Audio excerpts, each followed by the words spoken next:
Hello there, my name's Tom Norton. I'm a history and politics teacher. Thank you very much to Teach Me Icons for giving me a short opportunity just to share some ideas on promoting and maintaining positive behaviour in a virtual classroom. I work for Glenalmond College. We're a boarding school in Perthshire in Scotland. And because we're a boarding school, we've very much shut down physically since the beginning of the lockdown and gone completely to a remote and virtual learning environment. That has meant us teaching a full timetable for the last few weeks and continuing with the service that we already were using a bit of with Google Classroom and things like that. So hopefully some of these ideas are useful. Forgive me if they're things that you're already doing and trying, but I know that some people are going to, a bit of a blended learning model or moving further towards virtual classrooms, and who knows what might happen in the next few weeks and months if we have to go back to something like this, but you never know. So I just thought really the main thing at the start is to set up your classroom with a very clear set of expectations and maintaining routine. I like to keep these very simple. So I just have being on time to lesson, submitting work through Google Classroom, and finally to keep mics muted and cameras on unless instructed otherwise. So I'm going to go through each one of those.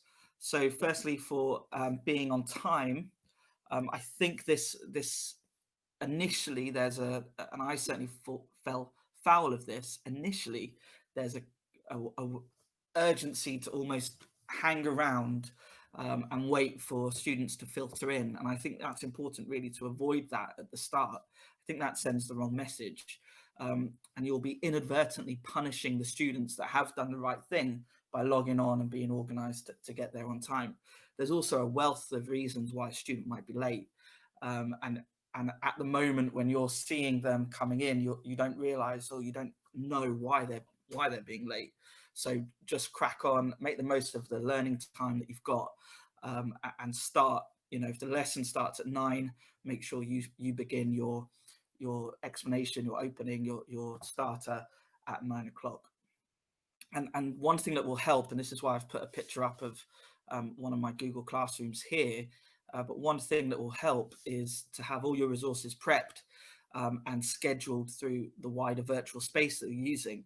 And that will help you avoiding repeating your instructions. So if students are coming in late, you can say, look, go straight to the assignment on the Google Classroom. So have it all there scheduled just before, in the same way that you would have your photocopying ready for a physical lesson. Okay, so secondly, submitting work through Google Classroom. This will encourage your students to have a organized work approach, so they will understand that they need to keep their work in a simple place. And would you actually accept homework from a student who had left their book in the library for you to go and chase around?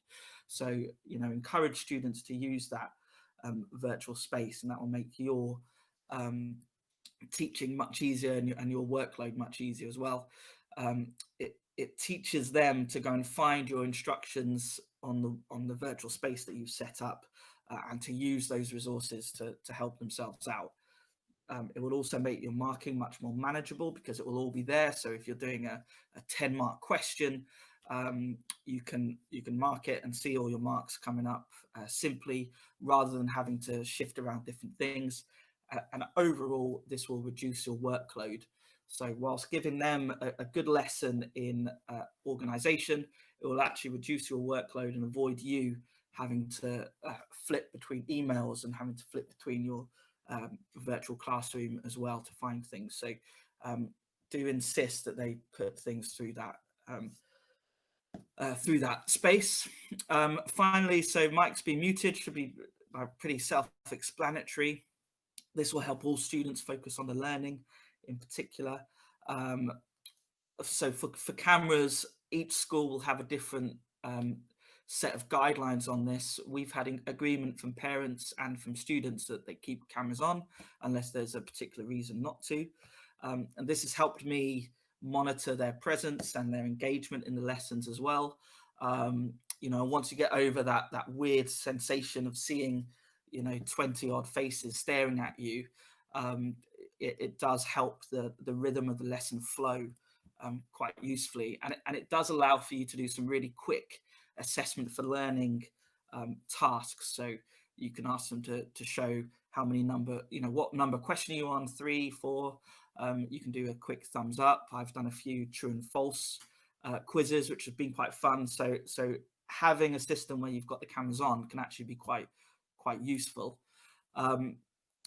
And through muting the microphones, you can encourage them to use the chat function. So if you've got you know, your chat function coming up on one side of the screen, you can be giving your story, your narrative, setting your scene for the particular phase of learning, and then you can decide when you're going to stop and answer a question that's come up.